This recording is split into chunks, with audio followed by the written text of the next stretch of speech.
Good evening. Thank you for joining us this evening. My name is Tammy Navarro, and I'm the Associate Director of the Barnard Center for Research on Women.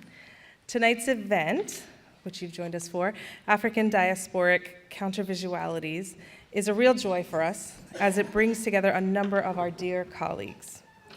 This event is centered around images of Black, often Caribbean subjects, refusal, and nuanced engagements with these images that allow us to see possibilities of agency more clearly. Tonight, the speakers on this panel will highlight inconvenient histories previously ignored, erased, silenced, and ghosted. I'd like to briefly introduce our moderator for tonight. We're thrilled to have former BCRW Director Tina Campt serving in this role. Tina Campt is Claire Toe and Ann Whitney Olin Professor of Africana and Women's Gender and Sexuality Studies at Barnard College, Columbia University. She's the author of 3 books, Other Germans, Black Germans and the Politics of Race, Gender and Memory in the Third Reich, Image Matters, Archive, Photography, and the African Diaspora in Europe, and Listening to Images. She's a Black feminist theorist of visual culture and contemporary art, and is completing a new collection of essays entitled The New Black Gaze. Campt is currently in residence as the Abigail R. Cohen Fellow at the Columbia Institute for Ideas and Imagination in Paris, and was recently appointed as a research associate at the Visual Identities in Art and Design at the University of Johannesburg, South Africa. One final word before I turn the microphone over to Tina, who will introduce our panelists. Please do note that we are selling books. If you look just over here, you'll notice that Word Up Community Bookshop is selling titles by tonight's speakers. We have Vanessa Valdés's book on Arturo Schomburg and Dixa Ramírez's Colonial Phantoms. Also, please note that tonight's Word Up volunteer is BCRW's director and Barnard Professor of Religion, so 3 hats, Elizabeth Castelli. So please be sure to visit the book table, and I'll turn it over to Tina now. Thank you.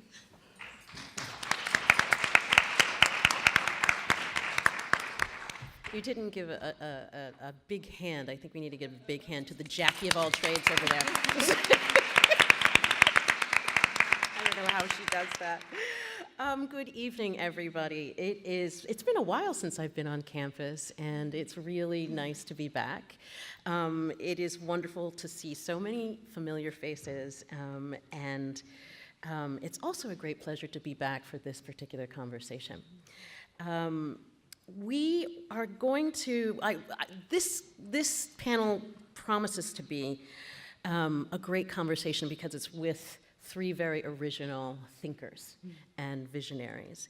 Before introducing them, I'd like to start off by unpacking our title, if only briefly, because I think it's one of those kinds of titles that is worth unpacking.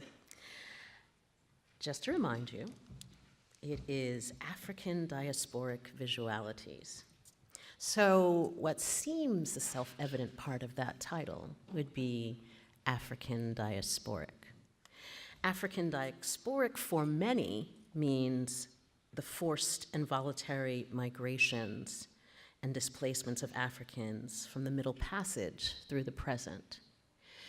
I would add to that it is also the creative links of relation, affiliation, and affirmation forged by racialized communities in and between their multiple sites of dwelling. Countervisualities, not quite so self-evident, right? In his book, The Right to Look, Nick Mirzoff defines countervisuality not simply as a different way of seeing or a different way of looking at images, but instead, quote, the attempt to reconfigure visuality as a whole.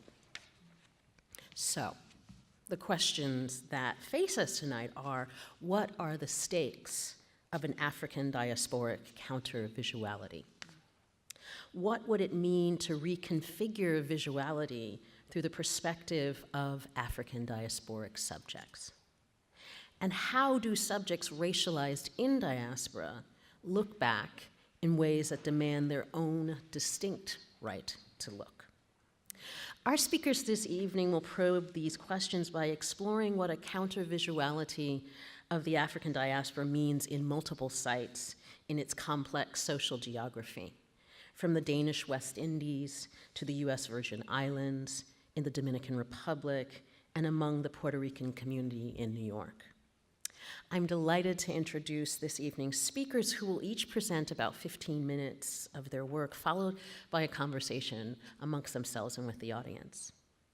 Our first speaker will be, and I'm going to just introduce them all, and then they're going to escape down there so they don't have to get whiplash by looking behind them at the screen, because as you can imagine, this is a visually heavy presentation. So I'm just going to introduce them all in the order that they're going to be speaking. Vaughn Belle's work explores the material culture of coloniality, often from her position as a Virgin Islander, examining the past colonial relationship with Denmark and the present one with the United States. She works in a variety of disciplines that include painting, installation, photography, video, and public interventions. Belle is the co-creator of I Am Queen Mary, the artist-led groundbreaking monument that confronted Danish colonial amnesia and commemorating the legacies of resistance of the African people who were brought from the former Danish West Indies. She is also currently a fellow at the Social Justice Institute at BCRW. Vanessa Valdés is the director of the Black Studies program at the City College of New York and associate professor of Spanish and Portuguese. She is the editor of The Future Is Now, a new look at African diaspora studies, and Let Spirit Speak, cultural journeys through the African diaspora. And she is the author of Ocean's Daughters, The Search for Womanhood in the Americas, and Diasporic Blackness, The Life and Times of Arturo Alfonso Schomburg, published in 2017. Our final speaker, Dixa Ramírez, is assistant professor of transnational African American literatures in the American Studies and English departments at Brown University. Her first book, Colonial Phantoms, Belonging and Refusal in the Dominican Americas, argues that Western discourses have ghosted Santo Domingo and the Dominican Republic despite its central place in the architecture of the Americas. She's currently at work on her second book project, Mountain Indigeneity, Horror, and the Photographic Negative. So, as I said, we have three fantastically creative and innovative thinkers. I can't wait to get started. So, I'm going to ask my fellow non-presenters to join me down here, and I'm going to leave the podium to Vaughn. Thanks. Please welcome her. Thank you guys so much for coming, and thanks for having me. I'm just going to start off with a little bit, of course, Tina gave that wonderful introduction, which I wrote myself. But I just wanted to expand a little bit on it. So as she said, my work starts off with my unique positionality as a person from the Virgin Islands and an artist that lives in the Virgin Islands. And for those who may not know, the Virgin Islands was colonized by Denmark for over 250 years. We were transferred from Denmark to the United States almost a little over 100 years ago in 1917. And one of the unique things about this relationship is that there was this immense archive produced during that time. And when the Danes sold us to the United States, they took pretty much everything with them, including things that did not belong to them, like our indigenous artifacts. So what ended up happening is we became a community that had to create our own identity through other ways of remembering, through song, oral traditions, through architecture. And so a lot of my work imitates some of these processes, and in some ways is a counter-archive to some of the silences inherent in the colonial archives and challenging a lot of the hierarchies that are in them. This is an example of our government house, which kind of gives you a sense of our unique identity, because you might question, well, why is it that we still today have our VI flag in between the Danish flag and the United States flag? But I think that gives you a very good sense of still how we conceive ourselves, of this kind of in-between liminal space.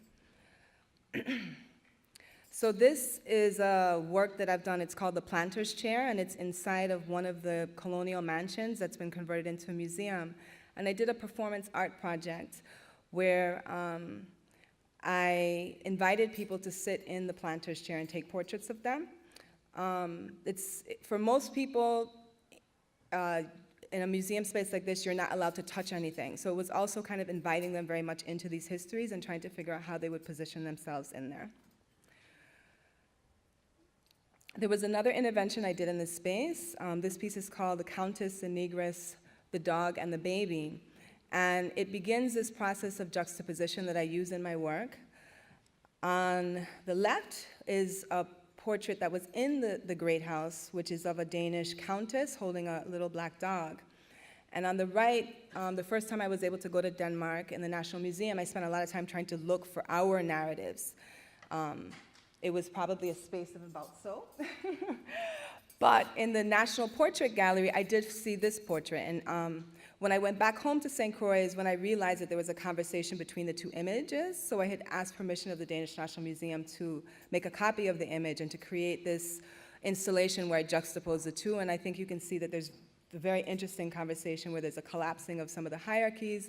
And you realize that, but at the same time exposing them, where you understand that this portrait of Neki, who was a woman, an enslaved woman who was taking care of the baby, that really she's almost like in the position of the dog. So there kind of becomes this conflation and exposing at the same time. So as I mentioned, the first time I went to Denmark, I also spent a lot of time in their actual archives. And this is an example of a photo album. You know, Danish families that came back would have donated these to the National Museum. And there were some images that really stuck out to me. This was one of them. And it's of the Danish prince is at the very top with the hat on in the middle. But, you know, considering these images are in the late 1800s, to see the way that they're using, the way that they're so entitled to these black women's bodies was very shocking to me, especially when you look through all the other photo albums. You see most people aren't even touching. It's a very Victorian sense. And then there was, of course, this image, where in the midst of all these photographs, there was this a postcard of this crying black baby, which was, that seared into my memory. And when I came back home to the Virgin Islands, and I was looking through my own personal archives for another occasion, I recognized that I had an image that was very similar in terms of composition. So that started this series of thinking about how could I interact with these colonial archives, these public archives in some ways, with my own personal images from my family. So this one, the text on the postcard says St. Croix Picnic, DWI, which is the Danish West Indies, and then on mine it says a St. Croix Picnic, USVI. And I think there's an interesting conversation between the fact that it's unclear what, if my baby image, if I'm crying or if I'm laughing, it's a little bit ambiguous, and I think that very much speaks to our ambiguity as a colony of the United States. This was the image that was in the poster. And so on the left is an image that in the archives was described as a woman with upper class, which I thought that was so interesting, this commentary about class. And you see some of the signifiers in the image, whether it be her clothing, her headdress, the building that she's also in front of. All of those things are class signifiers. And then, you know, I found this image that I thought was very interesting of my mother in front of our house when we lived in St. Thomas, where there are also these signifiers to class, where she's in a 2-story concrete building. It's on a hill, you could tell. She's wearing store-bought clothes. She has her hair pressed. All of those things would have also been kind of signifiers of class. And the conversation that's created between them, I think, is quite interesting. This one is in the archives, it was labeled as Obia Man Brown. And Obia is a word in the Caribbean that's used to describe people who practice African religious practices, but it's kind of a pejorative term depending on the context. And then here you see my father, who was a Moravian priest, And just this, there's definitely this kind of difference in presence, but at the same time, this tension between the colonizing force that the Christian church played in the Caribbean. And then this one is actually a little bit more recent. This image comes out of a book, and it says, "School children, their forefathers were slaves. They are learning to be useful citizens." And when I first came across that, the text was more shocking than the image. I mean, the image is, two girls doing some kind of craft, but the text, it reminded me of actually the time that I lived in Wisconsin. When my father was switching from the Moravian church to the Anglican church, we lived in Wisconsin for a year in 1980, and we were the only black family. And there was this newspaper article taken of me, and I remember the way that the photographer had viewed me. It was from that lens, that it reminded me of that, like, look, the little black girl that can be useful. So when I saw this image, I felt it was immediately in conversation with this other image that I had in my own album. Now, in terms of other types of archives, as I mentioned, I feel like the architecture of the Virgin Islands very much houses all of these stories and narratives. And this is an example of a wall where you see on the left is a coral stone wall, and on the right is these are the bricks that were imported from Denmark. And the coral stones are, they were actually taken out of the ocean, and the enslaved Africans would be sent into the low tide to capture these stones, and those are actually what form the foundation of most of our historic town. And in some ways, I found it really interesting that this labor of these enslaved Africans it's literally inscribed in the hand it's inscribed in the coral, it's inscribed inside of the architecture. So I have a series of work that's called wall rubbings, where I take rubbing like in gravestones as a kind of act of remembering. So I'm kind of doing the same act of remembering of their labor and their work, and reproducing this as a wall installation. And then this is another project. It's called Trading Post, and it's the precursor to the I Am Queen Mary monument. In 2014, both Jeanette Ehlers and myself were approached to consider doing a monument around the centennial and around this colonial history between Denmark and the Virgin Islands. And this was my first response to that. And it was, again, thinking about the coral stones and how they were manipulated, and they looked almost like these ready-mades. And so in creating this sculpture, that instead of what we normally think about what goes on top of a plinth, it was really focusing both on the foundational wealth of these societies and their labor. And as I mentioned, I Am Queen Mary kind of comes out of two projects that were combined into one. Jeanette Ehlers is an artist from Denmark with Trinidadian roots. And so it was a combination of thinking about many different resistance movements. As you could see, it was a marriage between a performance art piece in terms of the figure, a marriage between a performance art piece that she had been doing, that's the center image, with marrying that with the famous Black Panther image of Huey P. Newton. And then there was this image of Queen Mary, who is a leader of a major labor revolt in 1878, which happened 30 years after slavery because the conditions had not changed. So it was mostly led by women, and they pretty much burnt the town down. And so what we decided to do was to create a counter narrative to this particular building, which is the Danish West Indian warehouse in Denmark. If you could see on the left, there's a large sculpture of David, and this building houses over 2,000 cast sculptures from Greek antiquity up until the Renaissance. So the building itself has been repurposed to almost be the symbol to the European canon of art. And so our counter narrative to that is not, I know a lot of people that maybe just saw the sculpture, they don't realize that there's this other larger counter narrative to the piece. And that's why that's very much a part of the city, and kind of creating this confrontation and a challenge not only to the Danish colonial amnesia about their legacy. Most Danes don't even remember that they colonized us for 250 years. They've definitely conceived of themselves, as a very progressive, happy nation that did not get muddled in with that slavery stuff. They did, however, and so this is a reminder. It's a visible reminder in the city, where up until now there had not been any, other than this warehouse. But the warehouse is, as I said, used as a museum space. And so this is another angle of the sculpture.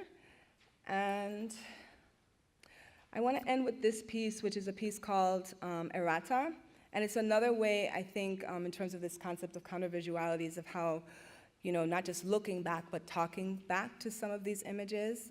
So this project is coming out of a book project on the left, where this Danish architect had come. As I mentioned, our towns are beautiful and historic. They're from the 1700s. And so she was doing a new book, kind of like a coffee table book. And I had been renovating my studio space, which is in the historic town, and it's more of a smaller vernacular cottage. So she had interviewed me and included me in this book. However, she wrote about me in ways that were incorrect. And she said that, for example, I had inherited the buildings as opposed to purchasing them, which kind of creates, I know it may seem like a very small thing, but these buildings had drug addicts living in them. So in essence, she had basically transformed the narrative of my family by saying that my parents gave me a derelict crack house, basically.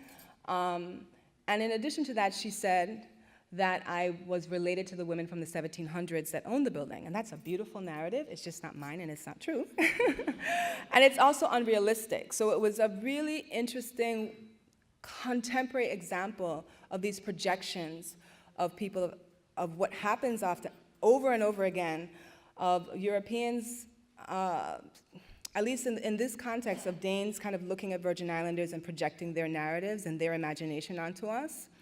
And it was a very frustrating process for me, as you can imagine, because this is what my work is about. So I couldn't believe that in 2016 this was still happening, and it was happening to me.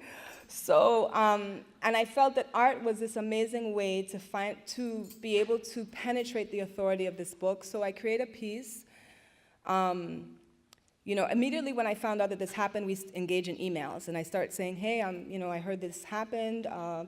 Is this true that there's maybe some mistakes in your book? And she writes back and says, oh, I'm on holiday, but maybe I made some mistakes. I'll check it.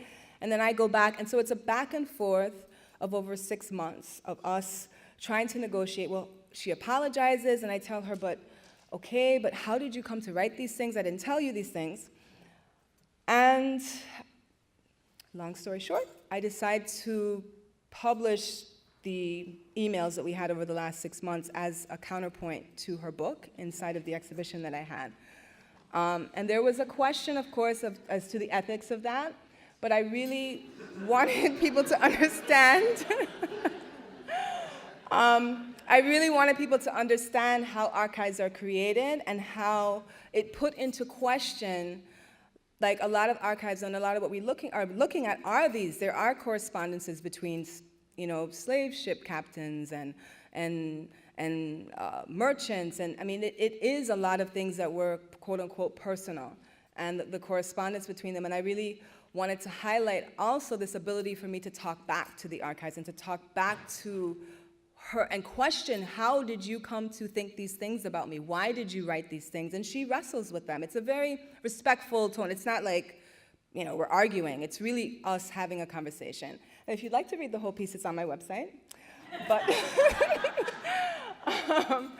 But yes, so I think I'll end with that, and I'm really looking forward to hearing the other presenters.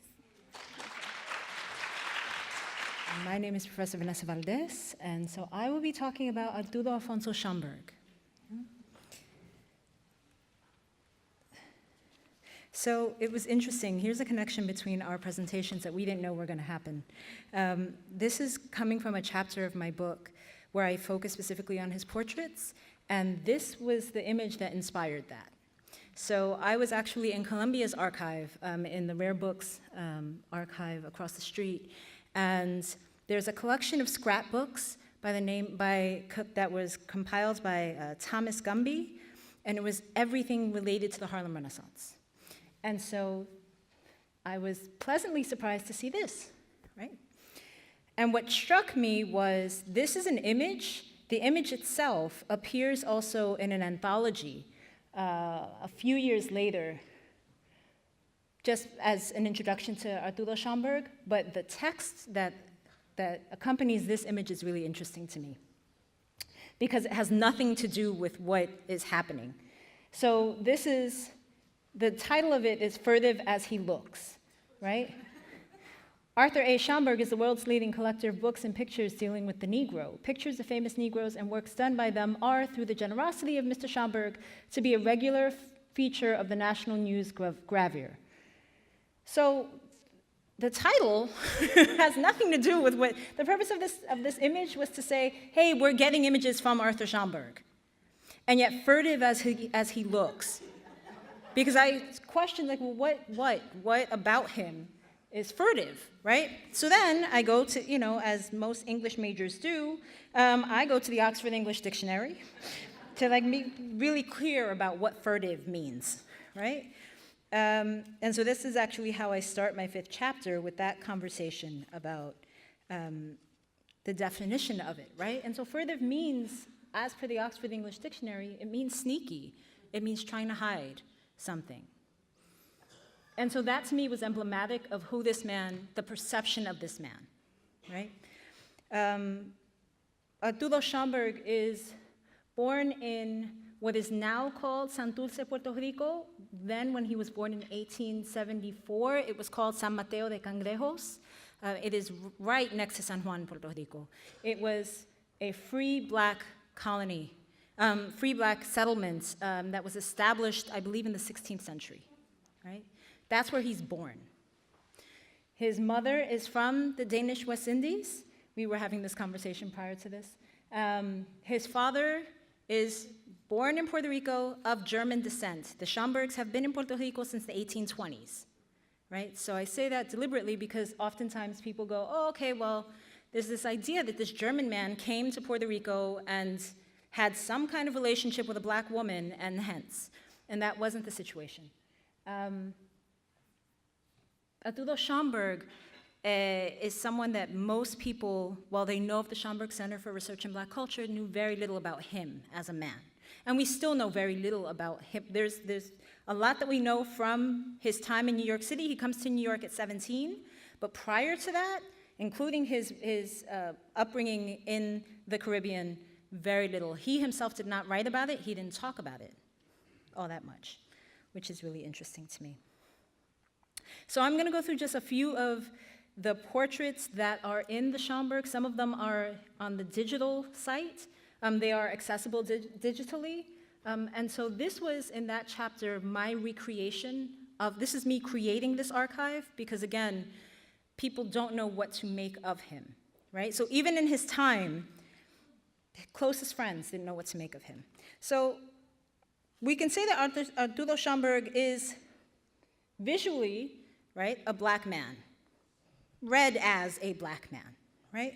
And yet, again, during his time, you had friends such as Claude McKay, very famous writer at the time, saying, perhaps a psychologist might have been interested in plumbing him to discover whether the Spanish European or the African West Indian was uppermost in his character, right? And so this idea of him being able to pass, for some people he should have passed. He could have passed for white. We don't know what kind of white, right? Because McKay later talks about him being perceived perhaps as an Andalusian gypsy. This is a very interesting kind of whiteness in the early 20th century, right? Because this isn't the respect, when we think about the floating signifier that is whiteness, right? At that time, being even Spanish is not the same as being English or German, right? So that was interesting to me. Let's see. For me, what was interesting also about Schomburg is his illegibility to some extent, right? So you have Claude McKay talking about him as being passing. You have Bernardo Vega, who is when we talk about Puerto Rican historiography in New York City, his text is cited as one of the most famous texts. And for him, Schomburg was just black, period. Like there was no gradation. There was no. You hear all famously about how in the Caribbean there's this like trigueño, mulato, café con leche, canela, the 700 names. No, there was no. When it comes to this man, for Vega, as a white Puerto Rican, there was none of that. Right? And so the other thing about Arturo Schomburg that's really interesting is that we have no collection of how he sounded. But if we think about that man, that young man, here he is, 22 years old, having lived in the Caribbean for the first 17 years of his life, more likely than not, he has some kind of accent, right? Again, the Danish West Indies remained the Danish West Indies until 1917. So he comes to New York in 1891. So this is 5 years into New York. From a Spanish, and he's going back and forth between the islands, right? So more likely than not, he's speaking Spanish and English, right? He knows how to do that. And probably Danish. And that's also like we don't even talk about that. We don't conceive of him as that, right? Which is interesting. So in this chapter, I talk about how we have two different archives. We have him in public and him in private, right? And in his public portraits, he almost never meets the gaze of the viewer, ever. And so in this image, which has come to be more popular in the last several years, right? We see him, he's in full evening dress, his hair is neatly coiffed, and yet he's looking up, right? He's looking above. So while you might think like, wow, what a gorgeous image of this man, right? He's still not looking directly at you, right? His attire and his grooming challenge the viewer's conception of the black male body. At this time, of course, this country is saturated of images of black men as criminals. And if they're not criminals, a la the recent conversation about blackface, those are the images that are current, right, at the time. And so this image challenges that.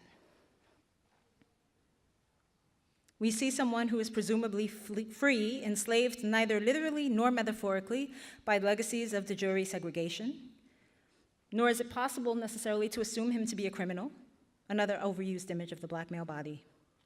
One may imagine a reason for his dress, assuming that he may have been attending a celebration of some kind. There is a dynamism to this image, so that one is left to conjecture whether he is either leaving or arriving.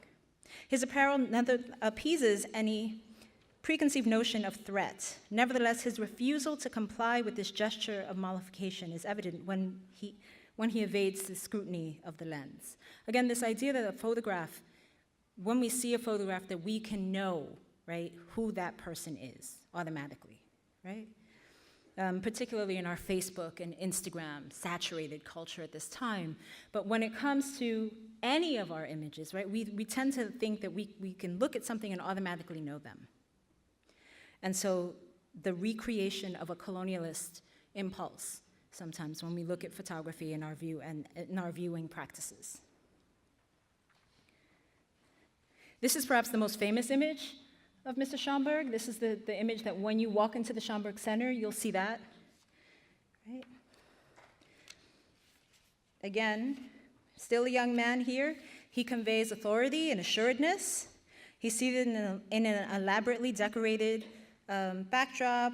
He seems comfortable. His legs are crossed at the knee, one hand on his leg, the other on the arm of the chair itself. He again is in three-quarter position. He's never looking at you directly, right, in his public images.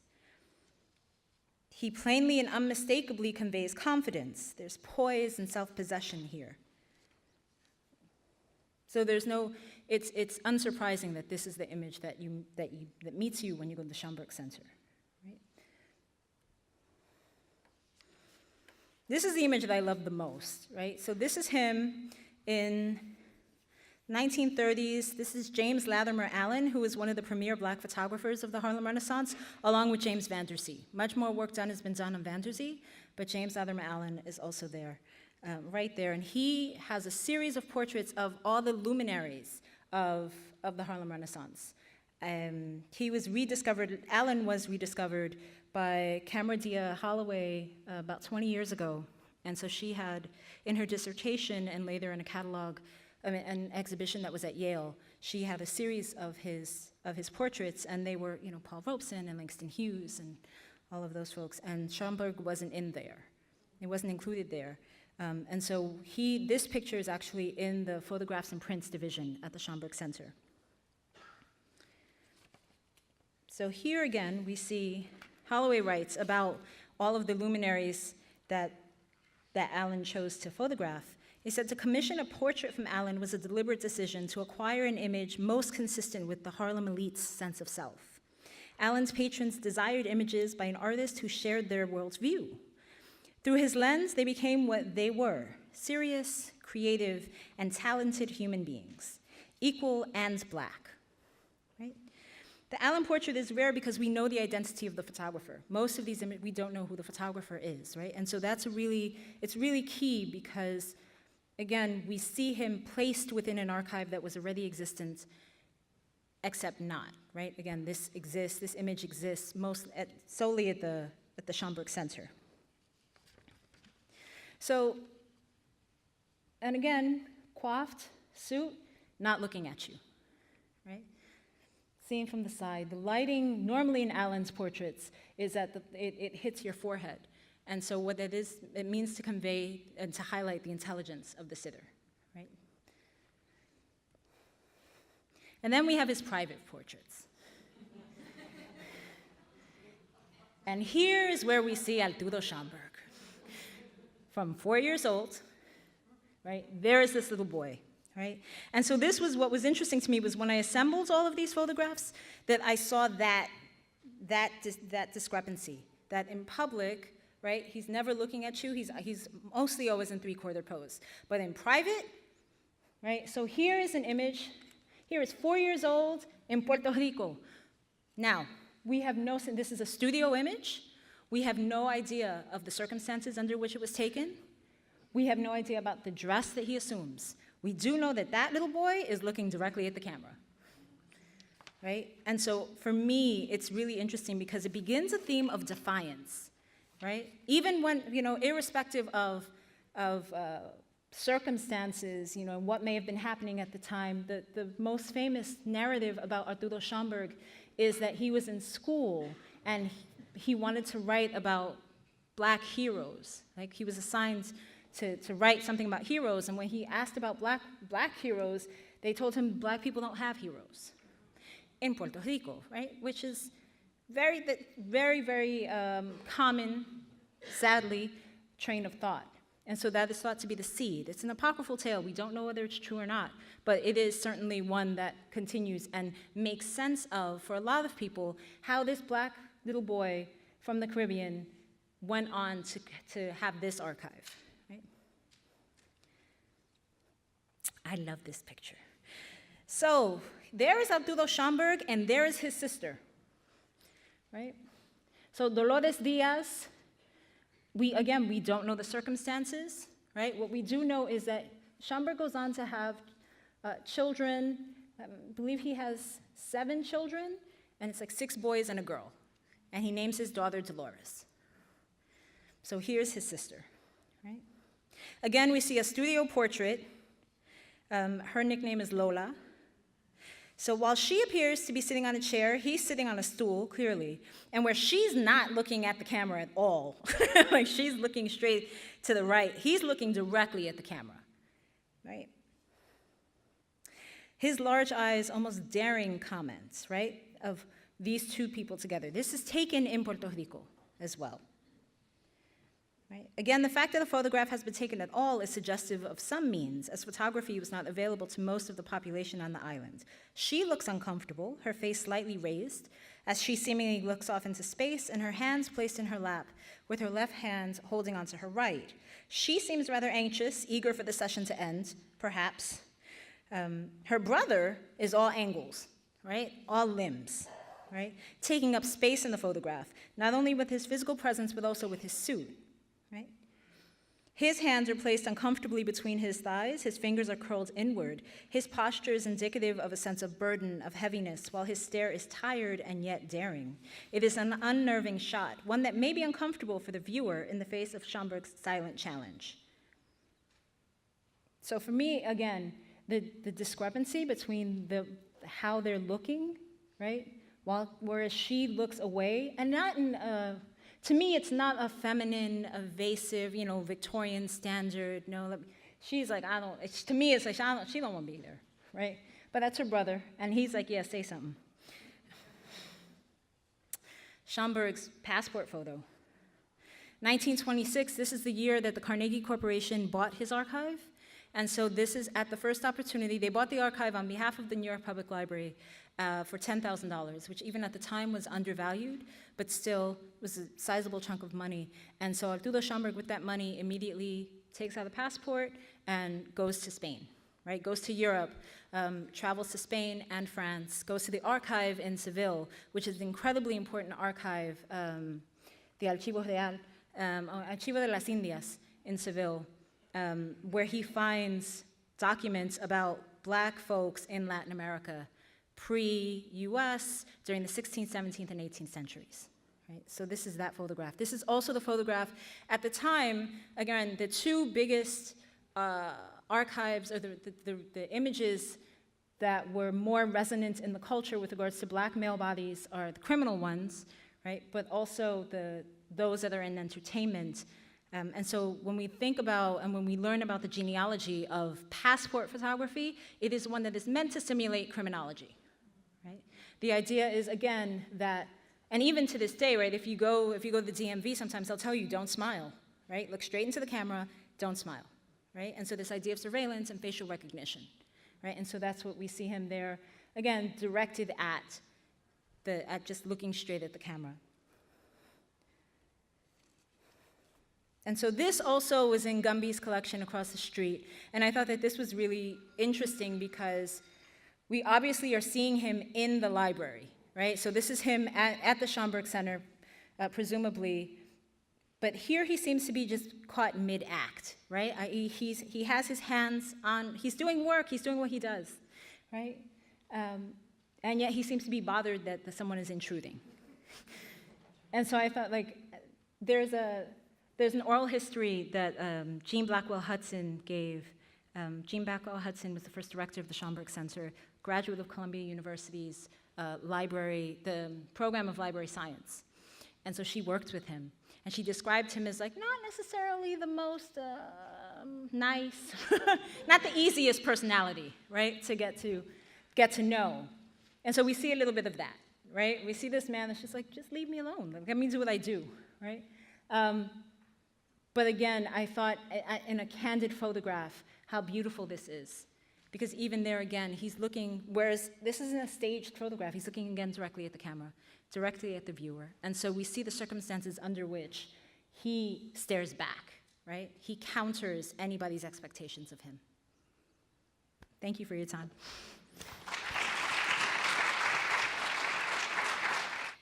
All right, thank you so much to the organizers, Tammy especially, and Pam, and to the other panelists. I feel really lucky to be here today. So the title of my talk, I think it changed since I last talked to the organizers, is I am going to describe a ritual, and you will understand the context of that. It's a quote from an artist statement. At the edge of the forest lurks a threat. We know the story. And in the context of colonialism in the Americas, the threat could be anything from wild animals unknown to new settlers to unruly natives and maroons. It is the untamed land containing flora and fauna not yet folded into the logic of the plantation, settler colonialism and capitalism. The edge of the forest, however, is not the only edge I want us to think about. Edges are also useful for thinking about photographs. In her book, At the Edge of Sight, Sean Michelle Smith discusses how to read photographs based on what inadvertently got into the frame. I will extend this to include ideas, references, events, and people that unintentionally enter our minds when we look at an image. For this short excerpt of one of my new chapters, I'm interested in how evasion emerges most clearly when Black subjects are seen or captured where they should not be in the colonial imaginary of the Americas. What is this non-white subject who seems to be Black doing in this mountain community, distant from any form of plantation or industrial labor, and from the regime of plantation logic and modernity itself? This is a question actually asked of entire communities in various hill spaces of the eastern US, especially in the early 20th century. These questions also emerged in non-US spaces when white photographers or ethnographers chanced upon Black subjects far from where they were expected. Narrative forms of violence, such as captions that enclosed whatever interpretation one might have of a photograph within the constraints of a white supremacist imaginary, were common, and I'm thinking even just of Ferd as he looks. More literal forms of violence, including military occupation, economic takeovers, imprisonment, and death, also issued from these encounters, and I will discuss examples from both categories. Puerto Rican artist Beatriz Santiago Muñoz considers the term ritual to be useful for dislodging the singular focus on the photographer, the photograph subject, or even us as viewers of the photograph. She writes, if, for example, we talk about film as a ritual, about the camera as a ritual object, about the time and space of making the photograph or film as the time and space of ritual, and about the processes of art as processes that transform perception and consciousness, just as ritual does, where do we direct our attention? Not just to the presentation and the spectator's perception anymore. End quote. Thinking of photography as a ritual enlivens or renders more 4D, four-dimensional, the set of practices, movements, and intentions I am concerned with. Imagining the camera as a ritual object allows us to move away from the product, the photograph itself. As such, to see the camera as a ritual object becomes an anti-cumulative stance. What do tourists and ethnographers want when they photograph locals in the Gulagichi Islands, the Dominican Republic, and other places? What is the image for? To analyze what? To get at what? What is the process of photographing revealing to us? A text that exemplifies this idea of the camera as ritual is Julie Dash's film, Daughters of the Dust, and the example of photographer Mr. Sneed. Black Philadelphian Mr. Sneed joins the Pesant family in 1902 with the intention of capturing life in this remote region of the Sea Islands through his camera.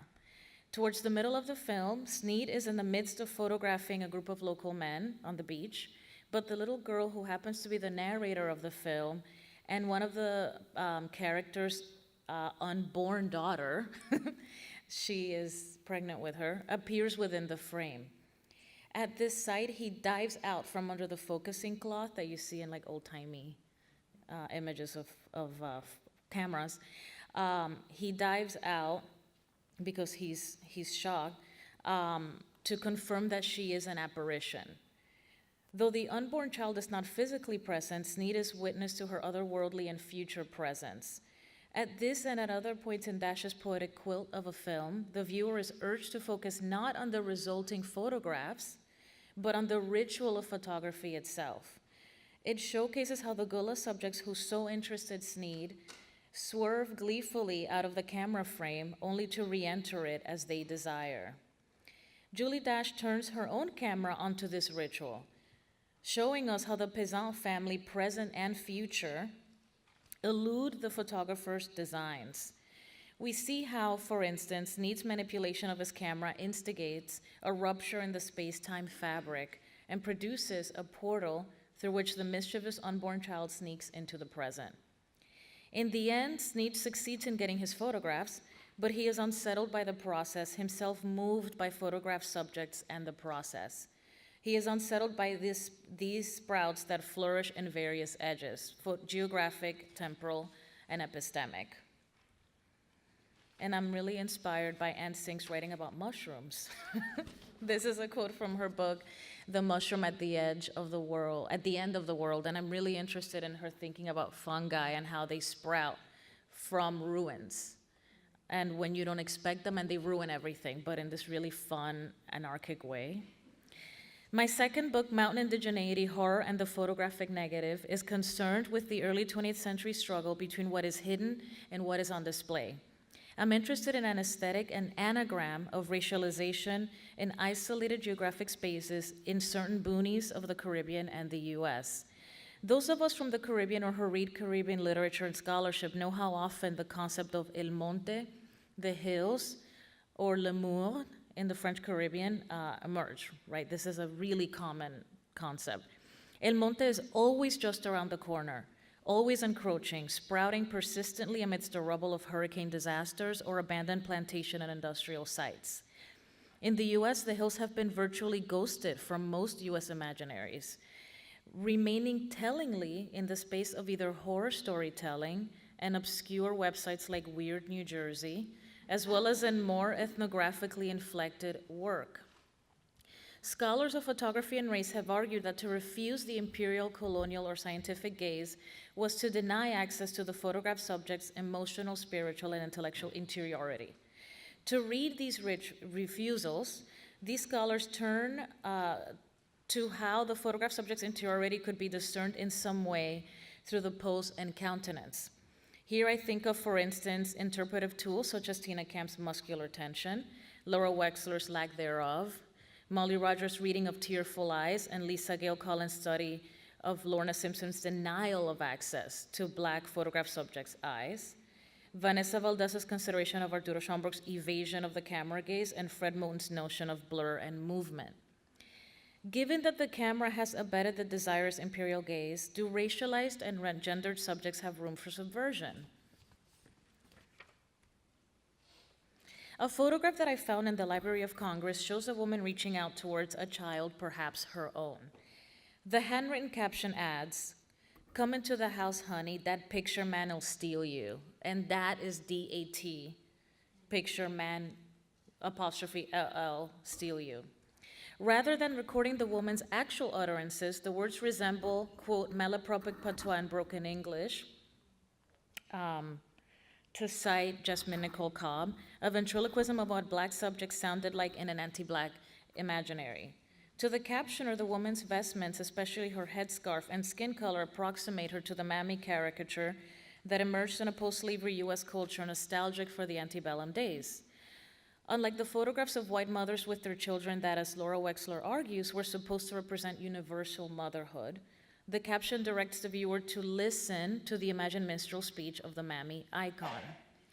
This photograph was taken not in US territory, but in the Dominican Republic sometime around 1904 and 1905, when the US government under Theodore Roosevelt took over the administration of the Dominican Customs House. In spite of this fraught political context, the photographer and captioner, it might be the same person, I don't know, seamlessly applied a nostalgic US stereotype to a woman in a foreign country. This is not to argue, of course, that the mammy trope was somehow accurate in any space for anyone. Rather than a portrayal of true otherness, however, the photograph domesticates this anonymous woman, likely Dominican, into the US national family as a domestic. After slavery was abolished in the US and after the failures of Reconstruction, white discourses rendered Black freedom palatable through nostalgic portrayals of Black domestic help. The woman in this photograph refuses outright that hierarchical unfoldment, turning her back to the photographer and leaving him or her out with the chickens. What the photographer and captioner refuse to see is not only this woman's denial of access to her face, her child, her home, but also the fact that Dominican society had not been slaveholding for almost a century by that point. Even before emancipation in 1822, with the Haitian unification of the island, a unique ontology of Blackness emerged in this part of the island because this place was home to majority free, mixed race, and Black populations starting in the 16th century. For centuries, white outsiders visited the island and remarked of the ways in which these Black subjects, especially but not exclusively men, spoke to and gazed at white men in a way that they had not experienced elsewhere, and that really unnerved them. The unwavering gaze of free Black subjects unsettled them, and they constantly wrote to the Crown or to the US, et cetera, et cetera. There is a lot of writing about this anxiety. Consider another remarkable photograph stored in the American Museum of Natural History. R.H. Beck, who traveled as part of the Brewster and Sanford expedition on behalf of the museum, this is around 1916-17, captured 3 adults and 2 young girls at midday. The back of the file card onto which the photograph is attached explains that the woman holding the coffee cup is the cook of the schoolmaster of the town of Tubano in the Dominican Republic. The child holding her hand up, there's a lot to read in here, but I'm just gonna mention a couple of things I've noticed. The child holding her hand up prioritizes her own act of looking. In her squinting, attempts to watch the photographer perform his task. The light hits the subjects directly in a way that makes them perfectly visible to the photographer, no matter their discomfort at the blaring sun. But in prioritizing her own gaze by giving the shade necessary to see the photographer, she covers part of her face. So she's prioritizing her own looking at the photographer. The woman at the center poses in the manner of offering the visitor a cup of coffee without interrupting her pipe smoking. I don't know if you can see her pipe.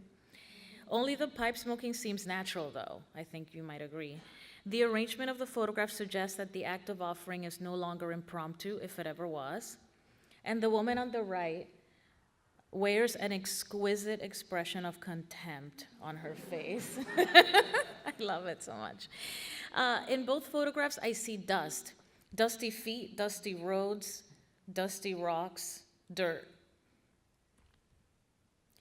Here is a quotation from Gone with the Wind, a perfect encapsulation of nostalgic literature, nostalgic for the antebellum past.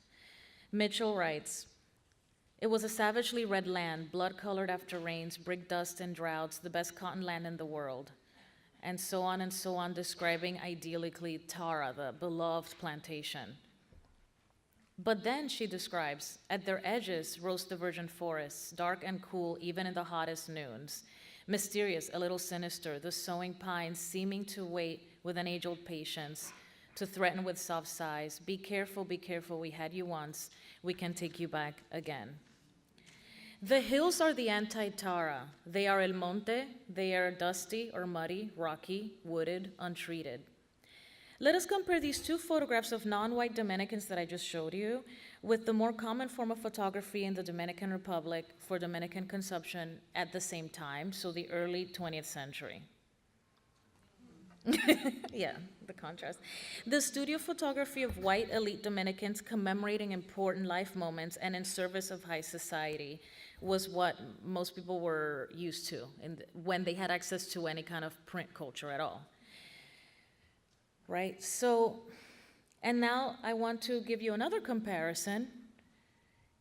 This is a portrait taken in the mid-20th century of an Afro-Dominican family from a region near the Haitian border, known for Afro-Indigenous insurrection going as far back as the 16th century. This is the area of San Juan de la Maguana, which often is called the town of the Brujos, or the sorcerers, and where there have been persistent maroon communities since as far back as like 1507, right? So just the very earliest days.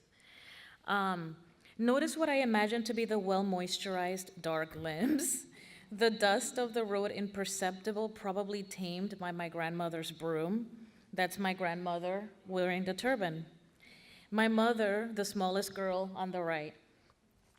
Notice the yawning gap between the cherished family portrait and ethnographic and tourist typology. A few decades earlier, and a few miles away from where this picture was taken, lived and thrived a group of people who followed the spiritual leader and religious healer Olivorio Mateo. The U.S. occupation, in concert with the Dominican elite, assassinated Mateo and many of his followers. Most of Mateo's followers were poor, many of them were armed, and all of them likely considered black by U.S. officials. They formed a community in the hills and mountains near the Haitian border, escaping local and imperial surveillance, comprising a serious threat to the authority of the foreign occupiers and of the Dominican ruling classes. The perpetrators tied Mateo's corpse to a litter and displayed it at the main square near the police headquarters in the city of San Juan de la Maguana. Jen Lundius writes that, quote, photographer Julian Suazo was fetched from his studio by the Americans and put his huge camera in front of the corpse taking various photographs, end quote. This macabre memorialization sought by the US occupying officials is inextricable from the terrorism of the lynching of Black and other non-white subjects in the US. One of the most infamous lynchings in US history, the torture and burning of Texan Henry Smith, was memorialized by a local photographer as well. Whites around the US, this is in the late 19th century, whites around the US would trade these kinds of photographs and postcards in a covert but extensive circuit of lynching postcards. The US Marines occupying the Dominican Republic and Haiti at the same time were quite familiar with lynching postcards as objects that confirmed white supremacy and reminded Blacks of the perpetual unsafety. Photographs of Smith's lynching, accompanied by supposedly real phonographic recordings of the victim's screams, though some people have, Benjamin Strader writes about how that was probably not possible, but then what ends up happening is equally disturbing, which is that the very idea is entertaining enough that a voice actor goes into a studio to record the idea of the victim's screams, et cetera, to accompany these traveling photographic exhibits. So they were displayed around the country as far as Texas, Colorado, Seattle, New York. And here I'm following the work of Jacqueline Goldsby, her writing on this, Jacqueline Goldsby and Benjamin Sadler. In the multi-layered and long-living violence against Henry Smith and other Black subjects, the torturing of Black men and women exists in perpetuity through photographs. As Jacqueline Goldsby argues, lynching photographs, at times accompanied by phonographic recordings of voice actors recreating the lynching, were not symbols of a retrograde US South, but were in fact celebrations of US modernity. The camera, the phonograph, the electrical lampposts and bridges from where these Black men and women and other non-white subjects were hung were modernity itself, as Jackie Goldsby points out. And also part and parcel of US modernity was, of course, the imperial takeover of the Caribbean. We see the ritual of photography and the ritual object of the camera deployed persistently as an extension of imperialism and white supremacist terror. But, yes, and although the photograph of Mateo's bullet-riddled body tied to a litter resembles greatly other images of tortured Black bodies meant to fortify white supremacist rabidity, Mateo's followers swerved right out of this expected interpretation. And I'm going to show the death image, but the only reason I'm choosing to show that is because it's in the context of someone's altar. But I just want to warn you about that if you choose to look away. So this is someone's altar, a believer's altar in modern day Dominican Republic, modern day, current day. One is one of the only images of him alive, and then his death image.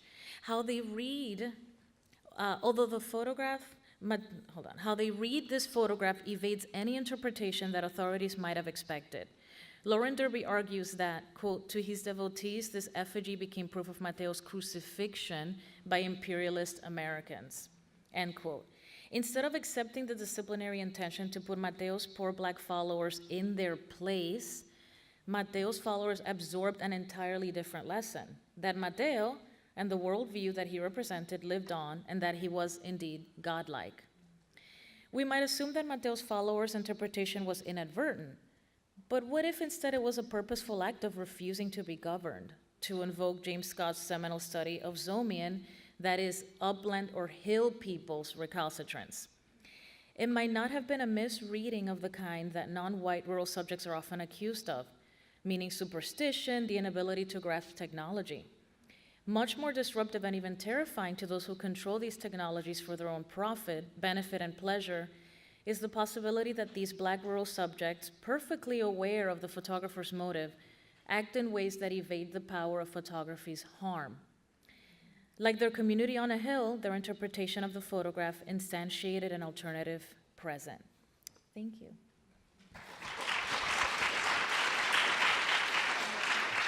Oh, now I have that the pleasure and the anxiety of bringing you into conversation, and happily it's a conversation that's already started in your presentations.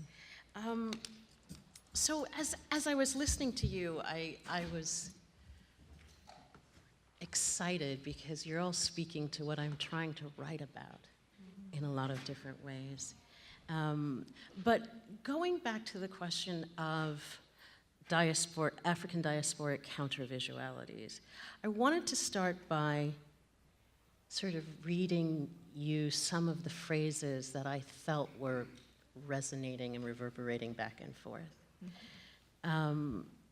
Vaughn, when you started by showing us your practice of juxtaposition, right? And you led into what seemed to be, I mean, it seemed like the through line was juxtaposition and looking back, talking back as correspondence, right? So the way in which you would juxtapose a historical archive with the personal archive and put things into what you ended up doing, which is literally exhibiting a correspondence, right? And how does that disrupt the gaze of the archive itself, right? And Vanessa, I mean, it was gorgeous to watch you sort of read us through furtive Arturo Schomburg, right? Because, I mean, in so many ways, it seems like his avoidance or refusal of the gaze is a kind of furtiveness in terms of protecting his interiority, right? And that one of the things that we're talking about in terms of the furtiveness is not just the shiftiness and not just the suspicion solicited when you avoid the gaze, but the forms of opacity and interiority that the camera is actually supposed to deny Black subjects, right? Because the suggestion or the supposition, no, the assumption is that you will see something. You will get access to interiority through the exteriority of the image or the taking of the image. And Dixa, I was really amazed by, there's this one sentence that you said that like shocked me and delighted me, which is the unwavering gaze of free Black subjects in the DR was the source of great agitation. Right. But to be able to do the flip side of refusing access to interiority by confronting, right, the exteriority, confronting the person in front of you. And how does the photograph then act in those moments? And so the place where I felt so excited about having a conversation with you is because I'm trying to make an argument about something that I'm calling a new Black gaze. And what would constitute that gaze, right? And what if the gaze is not necessarily looking at or being looked at? So what if a new Black gaze that we're experiencing in this particular moment is not necessarily about seeing more Black folks and people of color, but of producing a way of seeing that is discomforting or endangering to a dominant gaze, right? What forms of countervisuality do your archives produce? And in that, to me, what unites everything that you're saying in terms of the potential of an African diasporic countervisuality is the way in which it doesn't eradicate another gaze, but it makes it untenable. It makes it so uncomfortable to see these archives juxtaposed against each other, to see somebody who refuses either to look away or intentionally looks away, right? So I just wanted to hear you talk together about the connections that you were pointing out as you were listening and speaking and presenting, but also in terms of the possibilities when I asked about what are the stakes of thinking about countervisuality that is produced by an African diasporic subject, that is produced by a racialized subject, and specifically produced in confrontation with the photographic moment, the ritual. And I love that question that you, wait a minute, who asked it? The question that was asked, that Dixa asked about thinking about the ritual and not the object that's produced. Thinking about why do you want to take this photograph? What do you aim to accomplish? Right? What do you want to have or take away?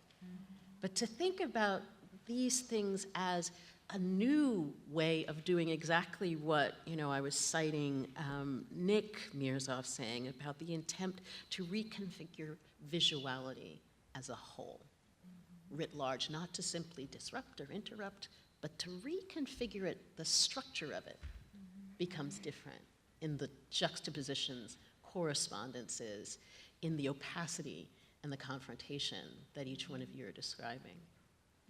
That's a lot, but it's a place to start, right? Yes.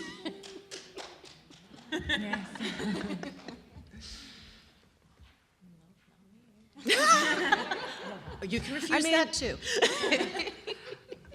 I was really interested in this concept of the photographer's ritual, and when you said that, it made me think a lot about the planter's chair piece that I did, and why I chose to document it using Polaroids, which was at that point, that piece is interesting because it's an antiquated technology.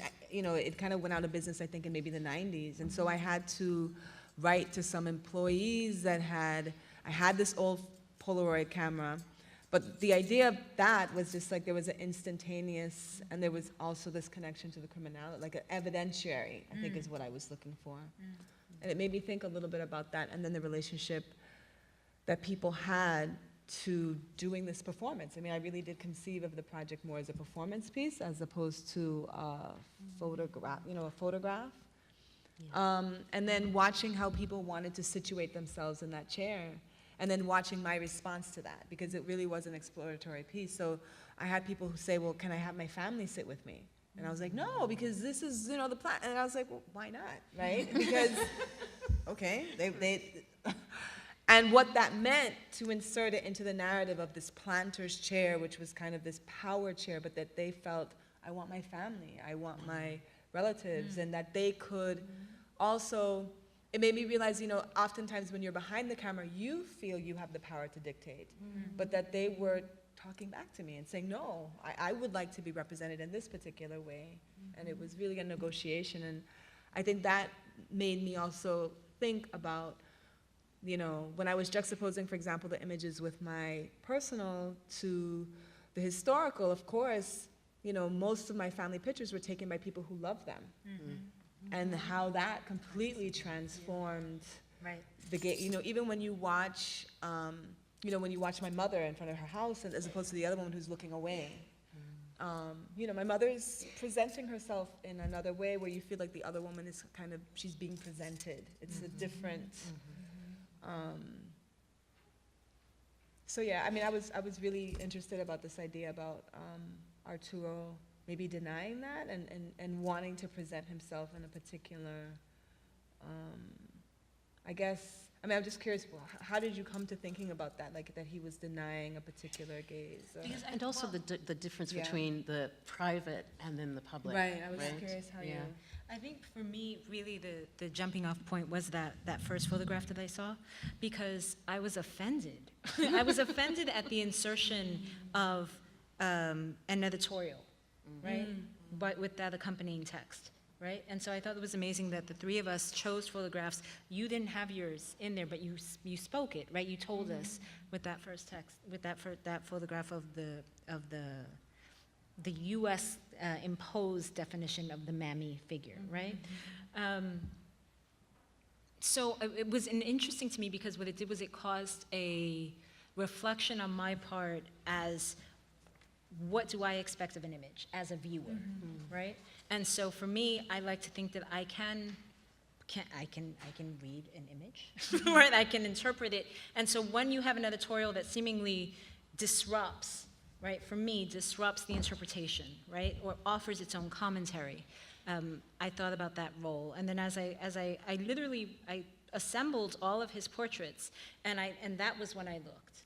And I had put them, I'd actually, while I was writing, I put them on the wall, right, and sort of just looked and started, and that's when I realized, like, oh, he's never looking at us, except for in this group, right? And so what was happening there, right? Why, And there are other photographs that I didn't, that I include in the book, but I didn't have in this presentation. And it's in a variety of settings. There's a photograph of him in his Masonic gear. He was a Freemason, right? And he's still, it's almost always three-quarter gaze. Yeah. It's almost, the positioning of his body is almost always that way. And then I have something, I looked at later images, and it looks like and it's a very, very small archive. And there are a few where you see him start to be more comfortable, right? The James Latimer Allen one I thought was the one where you see, even though he's away, but it seems like he's having a good time in that photograph, right? Mm-hmm. And so the question of pleasure, right? In the midst of evasion, right? How does one communicate that, right? And what your comment just brought up for me in terms of the person who's taking the image is a praxis of love, right? And so that idea that perhaps, what is the role of love, whether it be an intimacy, right? Familial intimacy, and not forced intimacy, not an objectification, not a colonialist grab of, right. I will take this from you, but in a genuine, I'm trying to save something of you with this photograph. Right? Speaking to your space, to your questioning about an alternate gaze. Right? So I have so much to potentially say, but as you're talking, I'm remembering the roots of this project. I'll just start because I was reminded of something you just said, which is that you were insulted by that furtive as he looks. Mm-hmm. When I see that, I like it. Because there's a mischief there of, you know what, yes, furtive, right? And my desire stems from a frustration from which my project came, and that is that I came to this project because I was thinking, well, what are non-white, non-literate, necessarily subjects of the Dominican Republic doing to write themselves write themselves into or out of the nation or some other official communal formation or state formation. And I was frustrated because I found that the only portrayals of these subjects were often to be found in imperial archives. Mm-hmm. So when they were subjects of ethnography or ethnography, which is what often it is, right? Often these photographs are completely staged with props added to represent, like, this is a Negro. I didn't include this image, but it's sort of like, this is a Negro of this place. And there are just a lot of props surrounding the person meant to evoke that place and their position and their non-whiteness, right, for ethnographic interest. So the dearth of images of these non-white, often non-literate, not necessarily living anywhere near cities, were not coming from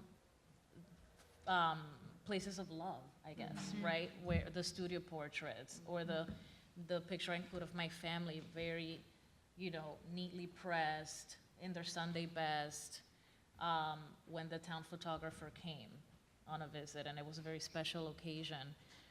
And so then I began thinking, well, is this just going to be a moment of melancholia for me or for the scholar interested in these stories and these people and the way they represented themselves as well as they could?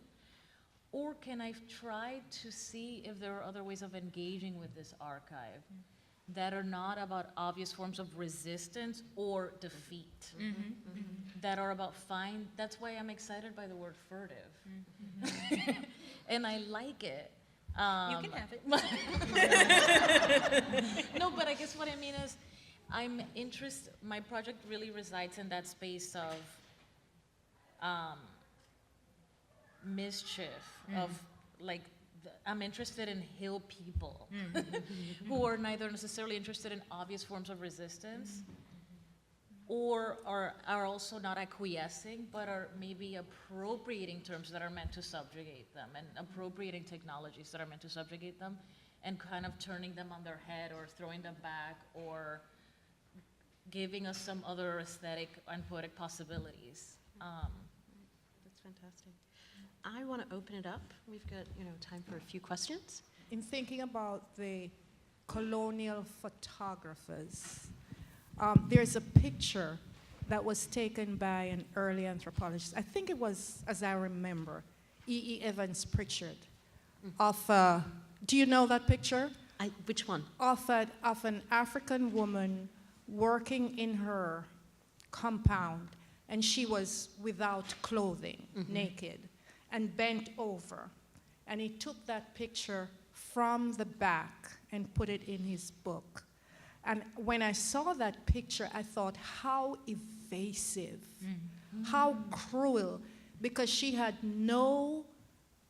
absolutely no idea of what he was doing, but he had invaded her privacy in the most profound way, so that when some Western person looked at it without understanding the social and cultural context, they would just laugh at this woman bending down from the back. And, it still hurts me when I think about it. One very short other little thing about Mr. Schomburg. John Henry Clark was my mentor, and he told me about how when he came from the South to the North, he was told also that black people had no culture and he couldn't find them in the Bible. So he had heard that Mr. Schomburg had these collections, and by the way, that collection became very important to the Harlem Renaissance writers and all of that. So he went up there, and in those days you had to have a letter of introduction to meet someone like Mr. Schomburg. So he didn't know anybody, and he said to the secretary, "How can I get a letter of introduction?" And she said, "Young man, go upstairs and see Mr. Schomburg." And so he said, "Mr. Schomburg, can you tell me about the history of my people?" And Mr. Schomburg said, "Young man, go and study the history of the colonists, and whatever is missing, that's African history." But one of the things that John taught me from that was that to always look at the big picture of things, and it really has helped me in terms of creating some theoretical concepts, that if you just look at one piece, you won't see it. You have to begin with one piece and see how it fits into the whole. So I just thought I'd share that. Thank you.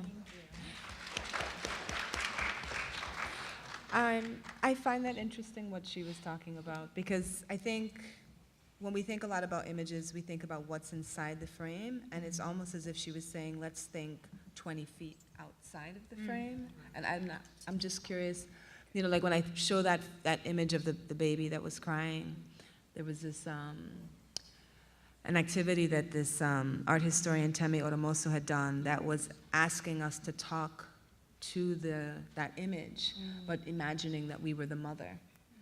And then what would you say to the baby that was crying? And it completely shifted the way that you see that image. It was realizing that this child had been snatched away from someone. Why was he or she there alone?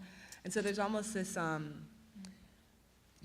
almost finding a drone, like trying to pull back a little bit more and seeing the fuller picture. And I'm not sure if that is maybe hinting a little bit to the gaze that you're talking about. I don't know if that's... Well, I mean, the thing I like about what you're saying is that it completely shifts our view from this abandoned child to this child has a mother. Right? So let's, completely go against that, that abject grain of, oh, we see this baby that is abandoned. No, this baby has a mother. Let's start from the assumption of the positive as opposed to the negative, right? Which would be discomforting. Yeah. Right? Tammy has a question. I have a question on this exact example, and I think maybe you've begun to answer it in this last bit of your conversation, but in between what you were saying, Lavon, about this image of the postcard of the crying child, and Dixa, your comments on the postcard of lynchings, right, with audio accompaniment. I'm just really interested in this notion of the you've been talking about love in the conversation, but the circulation of Black pain as a commodity.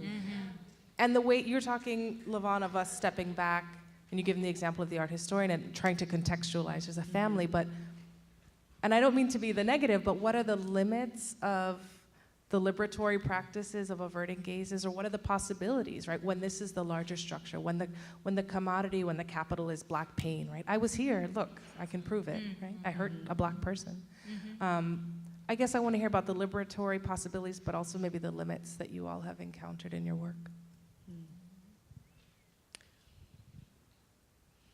I actually was, when I saw the image that was up, the last image that was up, it reminded me of the circulation of Charlemagne Perrault, right? So who was a Haitian, same thing. So he was someone who led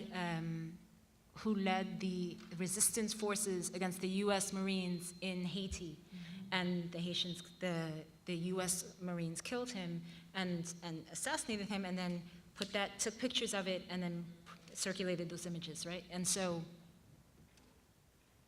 you're right, of course, right? Like we live in cultures, again, hemispherically, that consume, enjoy black pain. Circulate those images, right? The capitalist impulse is such that, for the last 200 years, we actually have evidence of it, right? It's interesting because when I was writing this Schomburg chapter, I found myself, when we start using the words, right, evade, resist, right, that it is going into the vocabulary that's associated with the cimarron, with the maroon, with the, like we can't imagine black freedoms outside of a slavery context almost. There's still the resonances. I don't have a real answer for you, I'm just talking. Because I'm working through it. I mean, one of the things that I'm trying to, how I'm trying to answer that question is very, very much connected to the work that was presented today, which is how do we use that archive of black suffering in a way that does not re-objectify those subjects, but makes people more responsible and feel implicated in the suffering that it's depicting, right? And so for me, part of what I'm trying to think about is the way in which scholars and contemporary artists are actually drawing on this very, very painful visual archive and doing something different with it. Right? So so it is no longer about us seeing us in objection. It's about the depiction of that being able to identify complicity, right? And that is the power of the work of the visual archive, is not simply to allow us to pity or even to solicit empathy. But is to actually call people to account. And that there is that capacity as well within the visual archive. If we shift the way in which we're looking at it from this thing that we identify with called empathy, so if we feel for, right, or we feel with, there's no complicity there. There's absolution, right? Suddenly you feel better. But there is a very, very subtle and clever way that I believe that first the reclamation of this archive, right, and then doing what you're doing, for example, Vaughn, about the power of juxtaposition, the power of positioning in relationship to, the power of being caught in it in a way that makes everybody around you uncomfortable. So that's what I'm striving for and trying to identify in the work of scholars, but mostly in the work of artists, who have a different way of enacting proximity and soliciting different levels of affect, I would call it. Right? That's your answer, and the previous question reminded me of Carol Walker's The Subtlety. Right? Because that's what she did. Yes. Right? And yes. and because it was such a large-scale piece, and particularly because she had the Sphinx and her vagina exposed, and so if you walked around the entire piece, you fully captured that moment. But also, what was disturbing was the people who were taking pictures right, next to the vagina, right? And so that, again, that was an incredible, I mean, you're right, and that artist, and yes, you have that, you access, you affect us in a way, us, meaning those of us who approach art differently, in a way that bypasses, right? It's almost, it bypasses intellect in a way, and that was an experience just to approach that piece, and then also see what was happening at the time. Right. I'll say that the image that makes me feel the most uncomfortable of the series that I did with the juxtapositions is the one with my father. Because, it's just reminded me of, looking at this very young priest that's in the African tradition, his being labeled that, and then thinking about that journey that we took, like what happened to even my family, being Christianized in that way, and just remembering the things that my father would say growing up about denying his African heritage and denying all them things that's Obia and voodoo and all of that stuff, but that at the same time, looking at him in that picture and finding something in Christianity, a sense of self. I mean, it's a very powerful way that he's presenting himself. So it made me uncomfortable to see that juxtaposition. And I think that's kind of what you're speaking about, that it isn't just this, like, it isn't a trajectory that's linear. It's kind of it's multi-level and multi-intersectional. Well, I mean, the other thing that I've been trying to write about is that it's work. Right? That there's a certain level of effective labor that, that is necessary, that we have to submit to ethically. Right? Ethically, you have to be able to be accountable. That discomfort takes you someplace. Right? It gets you to understand something more complicated about your father and about his path and about colonial history. And so to me, it's required. It's a really required kind of labor that we need to make visible, and that I think that all of your presentations are doing, are trying to make visible the effective labor of these imaging practices, not just the images, right? It's the practice of making images and the social function of those practices. Sorry? Yes. Oh. Thank you. There's a hand right back here and I one just over here. want to add one quick thing, and that your question about liberatory is really interesting to me, because if anything, all these talks and all my delving into these archives and producing readings is making me think of or it has given me the sense that there's no liberation in this episteme, in this Western episteme. And so that's why, and by that I mean there are moments and glimpses of joy, of course, and success, but what I mean is that the idea that blackness will signify a set of things in the Americas, within this episteme, I don't think there is liberation. And that's why I am finding these spaces of the edges that to me in some ways signify portals into other epistemic. That's why, for instance, the Olivorista reading of that image, of the death image, as we're like entirely evading the common sense reading of what this photograph should signify, to me is a glimpse into another epistemic understanding of photography and blackness and torture, etc. And mischief, which is what you kept pointing out. Mischief. Love that. And spirit, right? Spirit, Yeah. What you're talking about, what you wrote, the fact that it was on an altar, right, was really interesting to me. But the idea, again, the spiritual, if we are being true with who our peoples are and practices that continue to exist, then we must incorporate spirit in that life. Pam, and then there was oh, you have it, okay.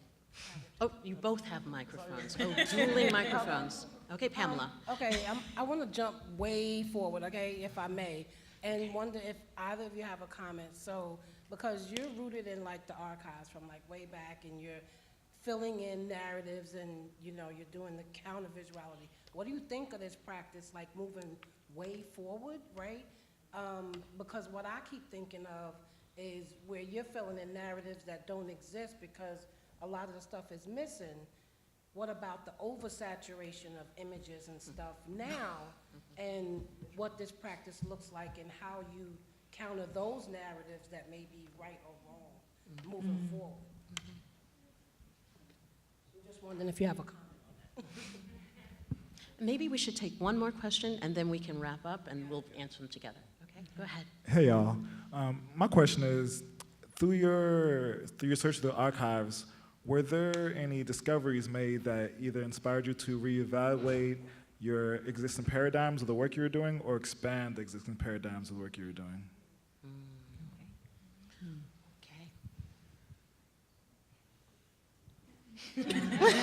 Oh, gosh. Well, I'll just say quickly, what I talked about today is like the freshest out of the oven stuff, and this is the result of a couple of years of really sitting on certain images. And so when I analyzed one of the images a couple of years ago, my reading was completely different from what you saw today. So yes, absolutely, it's changed. Like my searching for resistance, it's done. Because now I'm looking for other things. But yeah, and it's all inspired by the photographs themselves. Yeah, I would say that Schomburg's photographs, I hadn't previously written about visual texts, right? And so seeing them is what, like I said, I thought to myself, already, again, there's always conversation about Mr. Schomburg and who he was, and did he performativity as, you know, a word that we use now, but how he was living his blackness, right? So he was someone that, you know, he was caught in this space where some Puerto Ricans acknowledged him as such. We never talked about his Danish West Indian mama, right? And like this German surname, what's that? And then you have black folks acting, a lot of black folks think black meaning, I use that to mean US black or Anglophone West Indians, even at the time, acting as if his birth was incidental, right? And so you have all of that happening, and so my impetus was to write about him and go, wait, okay, let me fill in these blanks as best I could. And then once I looked at the visual of him, right, it inspired me so whereas previous to that, I conceived of myself as a literary critic, put up just the written text. And so what this did was stretched and go, okay, now I have to think about this, right? And then when I realized, oh, there's no sounds of him, right? How would that influence how we see him? Right? And so I do that in my classes, right? When I talk, so my classes I teach, my research area is the African diaspora in Latin America and the Caribbean, right? Spanish speaking, Portuguese speaking. And so when I'm in front of my class, I speak I'm either speaking in English or Spanish, depending on what class I'm teaching. And I say, okay, you read me a certain way, right? And then if it's a Spanish class, I start speaking Portuguese, right? Now how do you read me? Because the Brazilians would read me this way. And the Portuguese of Portugal will read me this way. And then I assume an English accent. Now how do you read me, right? And so again, how our sound, right, also influences how we're perceived. So yeah, Mr. Schomburg, like, completely jacked, like I'm all kinds of open now, yes. And I think for me,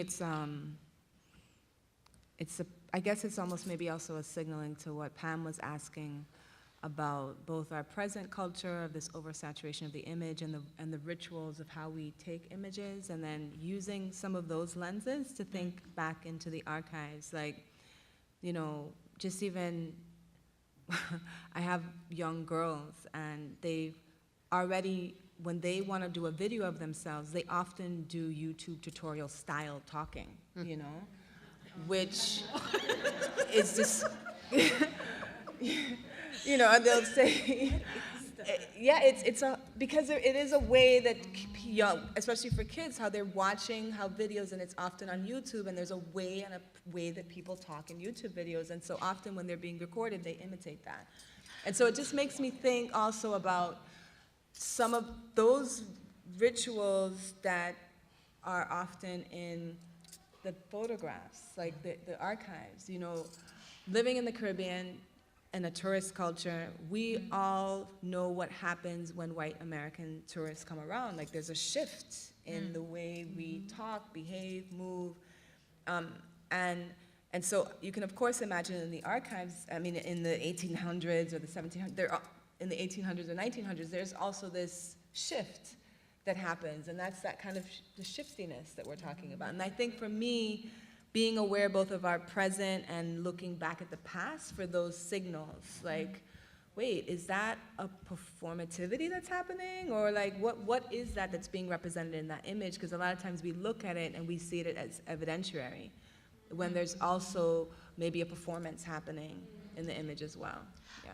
And I would just end by saying, just to Pam's point again, is I actually worry more about what we think of as our saturation with images right now in this digital age, because we think that because there's more of them, that more are going to last.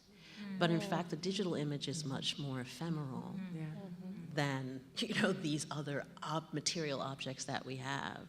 So that I think that that in the future, it's going to be as much labor or more to recover this proliferation of digital imagery that we think are so available right now, but a fraction of which may be available in the future. So it's much more akin to what's happening now, is to recovering, this massive, collection of images on the World Wide Web. It's not going to be easy. I'd like to thank everyone for this conversation.